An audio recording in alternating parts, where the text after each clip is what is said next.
주님께 포 안기라. 성경 본문 이사야 40장 11절. 그는 목자같이 양떼를 먹이시며 어린 양을 그 팔로 모아 품에 안으시고 젖 먹이는 남것들을 온순히 인도하시리로다. 서론.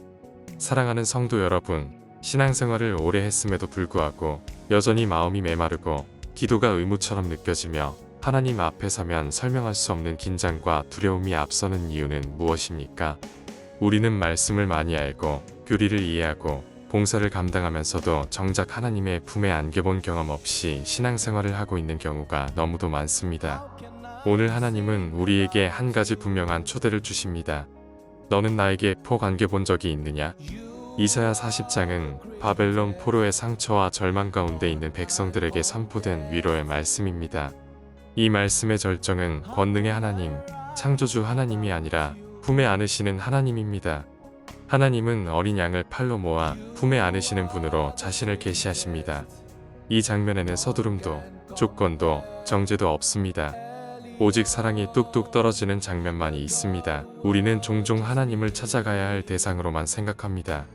그러나 성경은 하나님을 다가와 안아주시는 분으로 묘사합니다. 신앙의 출발은 우리가 하나님을 붙드는 것이 아니라 하나님이 우리를 붙드시는 사건입니다. 존 웨슬리는 말했습니다. 하나님의 사랑은 교리가 아니라 영혼에 부어지는 실제적인 체험이다. 그는 회심 이전까지 성경을 연구했고 금식했고 선행을 했지만 마음에는 평안이 없었습니다. 그러나 올더스게이트 거리에서 내 마음이 뜨겁게 되는 체험을 했을 때 그는 비로소 하나님의 품 안에 안긴 영혼이 되었습니다. 웨슬리는 그 순간을 이렇게 표현합니다. 그리스도께서 나를 위해 죽으셨고 나의 죄를 가져가셨다는 확신이 내 심령을 감싸 안았다. 사랑하는 성도 여러분, 오늘 설교는 더 잘하라는 메시지가 아닙니다. 오늘 설교는 더 내려놓으라는 초대입니다. 오늘 설교는 더 증명하라가 아니라 그 품에 안기라는 하나님의 부르심입니다. 주님의 사랑은 이슬처럼 은은한 사랑이 아니라 폭포처럼 쏟아지고 품처럼 감싸며 심장을 녹이는 사랑입니다. 이 사랑은 멀리서 감상하는 것이 아니라 들어가 안기는 사랑입니다. 일대지, 주님의 품은 죄인을 밀어내지 않는 품이다. 이사야 40장 11절에서 하나님은 어린 양을 품에 안으십니다. 어린 양은 강하지 않습니다. 방향 감각도 없고 쉽게 넘어지고 혼자 설 수 없습니다. 이 어린 양은 연약함의 상징이며 동시에 실수하는 존재의 상징입니다. 우리는 종종 이런 생각을 합니다. 이 정도 회개하면 안아주시겠지. 이만큼 정결해지면 받아주시겠지. 그러나 성경은 말합니다. 하나님은 정결해진 후에 안으시는 분이 아니라 연약할 때 안으시는 분이십니다. 찰스 피니는 회개의 설교자로 유명하지만 그의 신학의 중심에는 항상 하나님의 사랑이 있었습니다.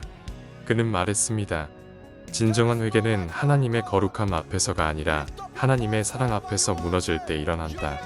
죄인은 정죄 앞에서는 숨지만 사랑 앞에서는 무너집니다. 주님의 품은 죄를 묻지 않고 죄를 태워버리는 품입니다. 탕자의 비유에서 아버지는 아들을 안기 전에 씻기지 않았습니다.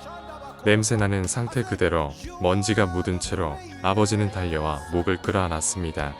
그 품 안에서 아들은 비로소 회개할 수 있었습니다. 주님의 품은 회개를 조건으로 내거는 품이 아니라 회개를 가능하게 만드는 품입니다. 존 웨슬리는 이것을 선행하는 은혜라 불렀습니다.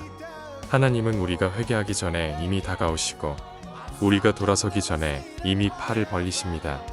주님의 사랑은 뚝뚝 떨어집니다.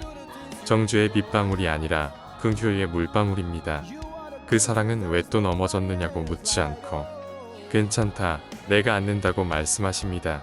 이대지, 주님의 품은 상처 입은 영혼을 녹이는 품이다. 젖 먹이는 남것들을 온순히 인도하시리로다. 이 말씀은 하나님의 사랑이 섬세하고 부드러운 사랑임을 보여줍니다. 주님은 강제로 끌어당기지 않으십니다. 상처 입은 영혼의 속도를 존중하시며 아픔을 고려하시며 마음의 떨림까지 헤아리십니다. 케네스 해기는 하나님의 사랑을 이렇게 설명했습니다. 믿음은 하나님의 사랑을 신뢰하는 능력이다. 그 사랑을 의심하는 순간 믿음은 약해진다. 많은 성도들이 믿음이 약한 이유는 기도를 못해서가 아니라 하나님의 사랑을 충분히 누리지 못했기 때문입니다. 상처 입은 영혼은 말씀을 들어도 방어적입니다. 그러나 품에 안기면 방어가 내려갑니다. 그때 비로소 말씀이 심장으로 들어옵니다. 주님의 품은 치료의 자리입니다. 기도의 자리이기 전에 안식의 자리입니다. 우리는 너무 오래 애쓰는 신앙을 해왔습니다. 그러나 주님은 말씀하십니다. 수고하고 무거운 짐 진 자들아 다 내게로 오라. 이 말씀의 결론은 더 노력하라가 아니라 내가 너를 쉬게 하겠다입니다. 주님의 사랑은 상처를 들춰내는 사랑이 아니라 상처를 감싸는 사랑입니다. 그 사랑이 뚝뚝 떨어질 때 영혼은 저항하지 않고 녹아내립니다. 3대지 주님의 품에 안길 때 비로소 참된 변화가 시작된다. 변화는 결단에서 시작되지 않습니다. 변화는 사랑에 잠길 때 시작됩니다. 찰스 피니는 성령의 임재 가운데 사람들이 울며 회개하고 삶이 바뀌는 것을 수없이 목격했습니다. 그러나 그는 분명히 말했습니다. 사람을 바꾸는 것은 두려움이 아니라 하나님의 사랑에 대한 계시이다. 주님의 품에 오래 안겨본 사람은 죄를 가볍게 여기지 않습니다. 왜냐하면 그 사랑을 다시 잃고 싶지 않기 때문입니다. 주님의 품은 방종을 낳지 않습니다. 오히려 거룩을 갈망하게 만듭니다. 사랑을 깊이 받은 사람일수록 그 사랑에 합당하게 살고 싶어집니다. 존 웨슬리는 성화를 사랑 안에서의 완전이라고 정의했습니다. 거룩은 율법의 압박이 아니라 사랑의 자연스러운 열매입니다. 결론. 사랑하는 성도 여러분, 오늘 하나님은 여러분에게 묻지 않으십니다. 얼마나 잘했느냐? 얼마나 헌신했느냐? 하나님은 이렇게 물으십니다. 너 내 품에 안겨본 적이 있느냐? 주님의 사랑은 마르지 않습니다. 주님의 품은 좁아지지 않습니다. 그 사랑은 오늘도 뚝뚝 떨어지고 있습니다.